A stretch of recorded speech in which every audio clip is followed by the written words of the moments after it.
तुम्ही बघत आहात प्रखर न्यूज. प्रत्येक क्षण, प्रत्येक घडामोड तुमच्या सोबत. आताच्या या घडीतली सर्वात मोठी बातमी नाशिक जिल्ह्यातील बागलाण तालुक्यातून समोर येते आहे.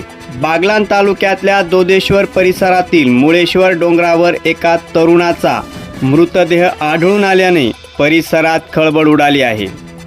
नाशिक जिल्ह्यातील बागलाण तालुक्यामधील दोदेश्वर येथील मुळेश्वर डोंगरावर एका अज्ञात तरुणाचा मृतदेह आढळून आल्याची घटना समोर आली आहे.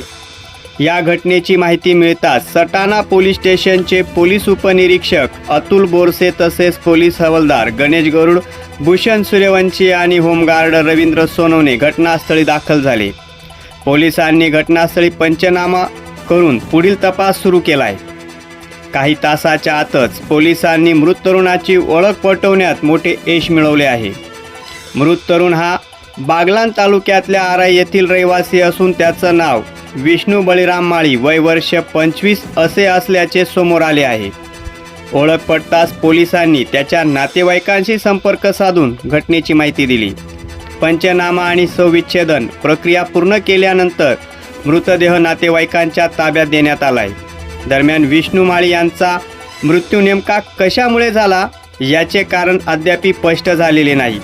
या प्रकरणाचा पुढील तपास सटाणा पोलीस स्टेशनचे पोलीस निरीक्षक योगेश पाटील यांच्या मार्गदर्शनाखाली पोलीस हवालदार वाडीलाल जाधव हे करीत आहेत. प्रखर न्यूजसाठी सटाण्याहून भैयासाहेब माळी.